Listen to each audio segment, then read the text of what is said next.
Потребата за дневен внес на вода варира од човек до човек. Исто така, кај еден поединец може да постојат разлики во потребата од консумирање на вода во различни периоди од животот.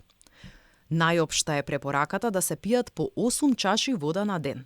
Се разбира, доколку е лето, оваа количина може да биде и поголема, но за време на зимскиот период пак може да биде и помала.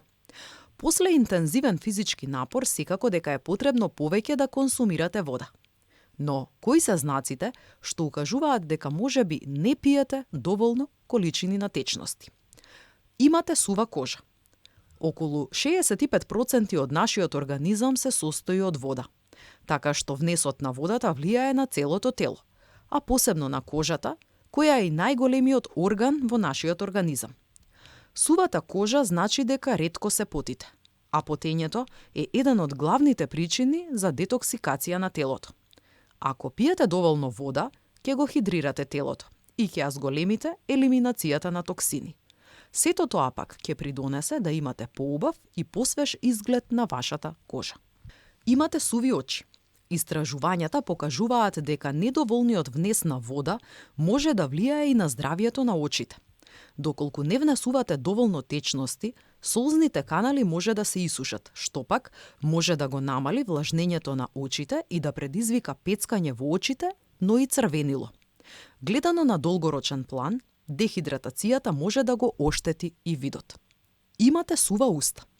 Може би сте забележале дека кога вежбате или правите некоја физичка активност, устата многу бргу ви се суши. Тоа е еден од знаците дека на телото му треба вода. Доколку ви се јави ова чувство, немојте да посегнувате по газирани и сладки пијалоци.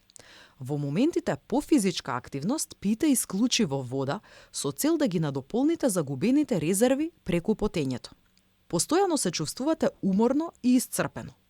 Причините за замор можат да бидат најразлични, и тоа недоволен внес на калории, недоволно сон, стрес, хормонска нерамнотежа и слично.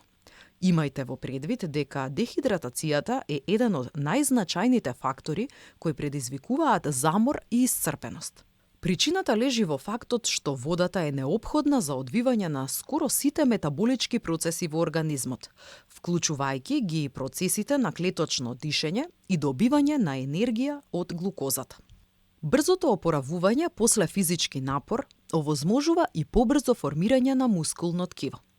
Дехидратацијата пак го попречува овој процес затоа што го забавува процесот на регенерација на мускулите. Затоа се препорачува да се пие доволно вода пред, за време и после напорен тренинг. Многу луѓе погрешно го толкуваат чувството за жед и чувството за глад. Тоа може да е една од главните причини зошто постојано се прејадувате. Па затоа, следниот пат кога ќе почувствувате глад, првин запрашајте се кога последен пат пиевте вода и проверете дали можеби сте жедни. Пробајте пред ручекот и пред вечерата да пиете по 1 чаша вода. Така ќе ја намалите количината на храна која ја внесувате за време на оброкот. Имате проблеми со празнењето на цревата. Проблемот со празнењето на цревата е еден од најчестите проблеми од кој пати голем дел од популацијата. Причините за тоа се многубројни, но недоволниот внес на вода игра значајна улога во варењето на храната и во празнењето на цревата.